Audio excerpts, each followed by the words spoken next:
The murder of Mary Kelly, who is now widely regarded as having been the last victim of Jack the Ripper, took place in the early hours of Friday the 9th of November, 1888, in her room, number 13, Miller's Court, off Dorset Street in Spitalfields.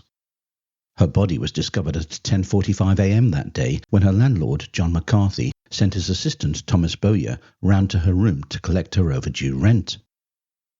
In the days that followed, there were several opinions as to the exact time at which her death had actually occurred. As the Times put it on the 12th of November, great difference of opinion exists as to the exact time, or about the time, the murder of Mary Jane Kelly took place. According to the Times, when the local divisional police surgeon, Dr. George Baxter Phillips, arrived at Miller's Court at 11:15 a.m. on the morning of the murder, the deceased had, in his opinion, been dead some 5 or 6 hours, suggesting a time of death of either 5:15 or 6:15 a.m. However, it should be noted that although Dr. Phillips arrived outside of the room at that time, he didn't actually enter it until 1:30 in the afternoon, which would, by his estimate, place the time of death at 6:30 or 7:30 a.m. Two of Mary Kelly's neighbours, Elizabeth Prater and Sarah Lewis, claimed that they had heard a cry of murder or "oh, murder" at between 3:30 and 4 a.m. Dr. Thomas Bond, who began a post-mortem examination of her body as it lay on the bed at 13 Miller's Court at 2 o'clock on the afternoon of the murder, reported that rigor mortis had set in, but increased during the progress of the examination. From this, it is difficult to say with any degree of certainty the exact time that had elapsed since death, as the period varies from 6 to 12 hours before rigidity sets in. The body was comparatively cold at 2 o'clock, and the remains of a recently taken meal were found in the stomach and scattered about the intestines. It is therefore pretty certain that the woman must have been dead about 12 hours, and the partly digested food would indicate that death took place about 3 to 4 hours after the food was taken, so 1 or 2 o'clock in the morning would be the probable time of the murder.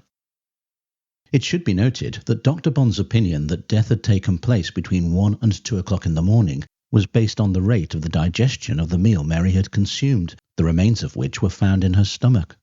It should also be noted that Bond was guessing as to when she had actually taken the meal, as he had no real way of knowing for certain the time at which she had actually eaten the food. His initial estimate of the time of death was 6 to 12 hours before he began the post-mortem examination, and this would correspond with the cry of murder that was heard by the two neighbours, making the hour of the crime around 4 a.m. However, several witnesses came forward to say that they had seen Mary Kelly alive several hours after her murder had apparently taken place. Maurice Lewis, who said that he had known Mary Kelly for about 5 years, was quoted extensively in the press in the wake of the murder as claiming that he had seen her several times over the 12 hours prior to her body being discovered. Some reports stated that he had watched her leave her room in Miller's Court at around 8 a.m. on the morning of the 9th and had seen her return with some milk. According to a report in Lloyd's Weekly newspaper published on Sunday the 11th of November, soon after 10 o'clock in the morning he was playing with others at pitch and toss in McCarthy's Court when he heard a lad call out, "Copper!" and he and his companions rushed away and entered a beer house at the corner of Dorset Street known as Ringer's. He was positive that on going in he saw Mary Jane Kelly drinking with some other people, but is not certain whether there was a man amongst them. He went home to Dorset Street on leaving the house, and about half an hour afterwards he heard that Kelly had been found in her room, murdered. It would then be close upon 11 o'clock. Ringer's, incidentally, was the nickname for the Britannia pub, which stood on the corner at Dorset Street's junction with Commercial Street. It can be seen on the left in this photograph of Commercial Street. It is now impossible to judge the veracity of Lewis's statement, although it is worth noting that Mary Kelly hadn't been in the East End of London for 5 years, so either he had known her prior to her arrival in the district, or he was wrong or lying about how long, or even if he had in fact known her. Since he wasn't called as a witness to the inquest into Mary Kelly's death, he was not subjected to the cross-examination that might have revealed any inconsistencies in his claims. However, another witness who claimed to have seen Mary Kelly alive several hours after the believed time of her death proved more difficult to dismiss. Mrs. Caroline Maxwell was the wife of the deputy keeper of a common lodging house located on the opposite side of Dorset Street from the entrance to Miller's Court. She later stated, known Mary Kelly for the last 4 to 6 months, albeit she had only actually spoken to her on 2 occasions over that period. On Friday the 9th of November, the day of the murder, Mrs. Maxwell gave a police statement that was taken down by Inspector Aberline. 9th November 1888. Statement of Caroline Maxwell, 14 Dorset Street, Spitalfields, the wife of Henry Maxwell, a lodging house deputy. I have known deceased woman during the past 4 or 5 months. She was known as Mary Jane. I was on speaking terms with her, although I had not seen her for 3 weeks until Friday morning, 9th, about 8:30 o'clock. She was then standing at the corner of Miller's Court in Dorset Street. I said to her, "What brings you up so early?" She said, "I have the horrors of drink upon me, as I have been drinking for some days past." I said, "Why don't you go to Mrs. Ringer's and have half a pint of beer?" She said, "I have been there and had it, but I have brought it up again." At the same time, she pointed to some vomit in the roadway. I then passed on and went to Bishopsgate on an errand and returned to Dorset Street about 9 a.m. and I then noticed deceased standing outside Ringer's public house. She was talking to a man, age I think about 30, height about 5 foot 5 inches, stout, dressed as a market porter. I was some distance away and am doubtful whether I could identify him. The deceased wore a dark dress, black velvet body and coloured wrapper around her neck. In an interview that was published in the London Evening News on Saturday the 10th of November, she stated that, "I assist my husband in his duties, but we live next door at number 26 Dorset Street. We stay up all night, and yesterday morning, as I was going home, carrying my lantern and other things with me, I saw the woman Kelly standing at the entrance of the court. It was then about 8:30, and as it was unusual for her to be seen at that hour, I said to her, 'What brings you out so early, Mary Jane?' And she answered, 'I feel very queer. I cannot sleep. I have the horrors of the drink on me.' I said to her, 'Why don't you go and have half a pint of beer? It will put you right.' She replied, 'I have just had one, but I'm so bad I couldn't keep it down.' I then went to Bishopsgate to do some errands, and on my return, just after 9 o'clock, I saw Mary Jane talking to a man at the end of the street. Who he was I do not know. He was a short, stout man, about 50 years of age. I did not notice what he had on, but I saw that he wore a kind of plaid coat. I then went indoors to go to bed, as I had been on duty all night. Mary Jane, I only know her by that name, was a pleasant little woman, rather stout, fair complexion, and rather pale. I should say her age was about 23. I had no idea she was an unfortunate, for I never saw her with anyone, nor have I ever seen her drunk. She was a very quiet woman, and had been in the neighbourhood about 2 years. She spoke with a kind of impediment. She belonged, I think, to Limerick, and had evidently been well connected. Caroline Maxwell's claim that she had met Mary Kelly at between 8:30 and 9:30 a.m. on the 9th of November was at odds with the opinions of several doctors that the murder had taken place several hours before that time. She was therefore called as a witness at the inquest into Mary Kelly's death, which took place here at Shoreditch Town Hall on Monday the 12th of November, with Coroner Roderick MacDonald presiding. Having testified that she had known the deceased for about 4 months, and that she had spoken with her on only 2 occasions, she was interrupted by the coroner, who, noting that her sightings contradicted the time of death suggested by Dr. Bond and 2 neighbours, warned her, "You must be very careful about your evidence, because it is different to other people's. You say you saw her standing at the corner of the entry to the court?" Mrs. Maxwell was not in the least bit fazed by the doubt being cast on her statement. "Yes," she told the court, "on Friday morning from 8 to 8:30. I fixed the time by my husband's finishing work. When I came out of the lodging house, she was opposite." "Did you speak to her?" asked the coroner. "Yes, it was an unusual thing to see her up. She was a young woman who never associated with anyone. I spoke across the street. 'What, Mary, brings you up so early?' She said, 'Oh, Carrie, I do feel so bad.'" "And yet you say you had only spoken to her twice previously," the coroner quizzed. "You knew her name, and she knew yours." "Oh, yes, by being about in the lodging-house," was Mrs. Maxwell's reply. What did she say?" "She said, 'I've had a glass of beer and I brought it up again, and I saw it in the road about 3 yards from where she stood. I imagined she had been in the Britannia beer shop at the corner of the street. I left her saying that I could pity her feelings. I went to Bishopsgate Street to get my husband's breakfast. Returning, I saw her outside the Britannia public house talking to a man." "This would be about what time?" "Between 8 and 9 o'clock. I was absent about half an hour. It was about 8:45. "What description can you give of this man?" "I could not give you any, as they were at some distance." At this point, Inspector Aberline interjected to clarify the distance. "The distance is about 16 yards, he said.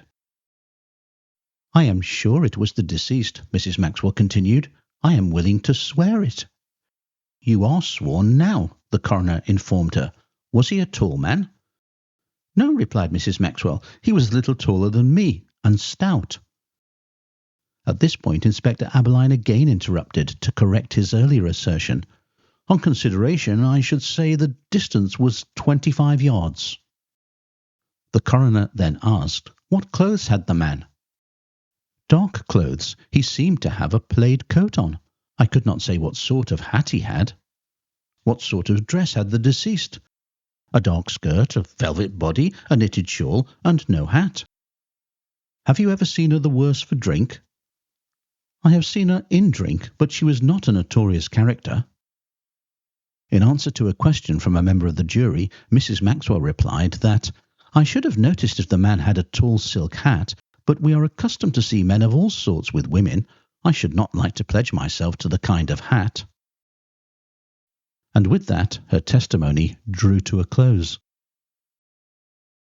If an article that appeared in Eddowes' Shrewsbury Journal in its edition of Wednesday the 14th November is to be believed, Caroline Maxwell's unshakable belief that she had met Mary Kelly after she was supposedly dead appears to have wrong-footed the police investigation. So far as can be ascertained, the police at present have absolutely no reliable clue on which to work. The statement made by Caroline Maxwell has greatly disconcerted them. But for this woman's evidence, there would be apparently no doubt as to the woman Kelly having been murdered between 2 and 4 o'clock in the morning.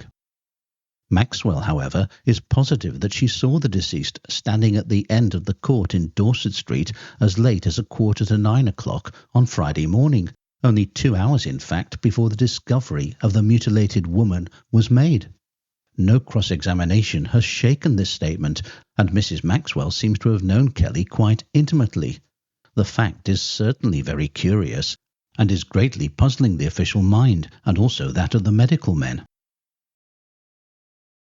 Since Mrs. Maxwell seemed a reliable witness, and as far as could be ascertained was not an attention-seeker, the police were reluctant to disparage her statements, and had instead offered up a plausible explanation for how she came to see Mary Kelly several hours after it was thought that her death had taken place.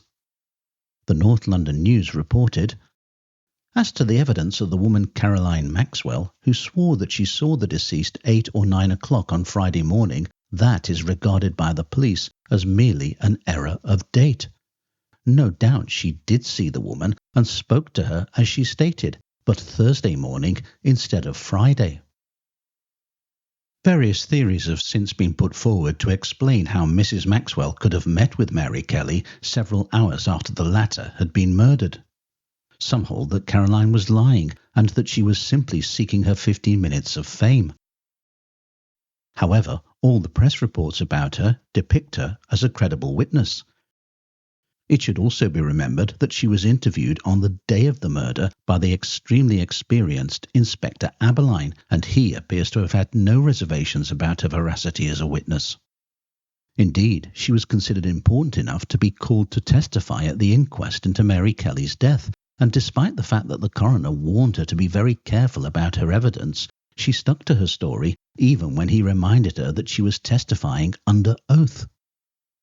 There is, of course, the possibility that, just as the police suspected, Mrs. Maxwell did meet Mary Kelly, but on the preceding day, as opposed to on the morning of the murder. Yet a police statement was given at some stage on the day of the murder, and she appears to have been adamant that the meeting had occurred earlier that day. Another explanation could be that an encounter did take place just as Caroline Maxwell recalled, but that it wasn't Mary Kelly that she met. She did after all say that although she knew Mary Kelly, she had in fact only spoken to her on 2 occasions. Inevitably, it has been suggested that she saw Mary Kelly's ghost, whilst conspiracy theorists posit that Caroline Maxwell did indeed meet Mary Kelly and that it was in fact someone else's body that was found on the bed in 13 Miller's Court.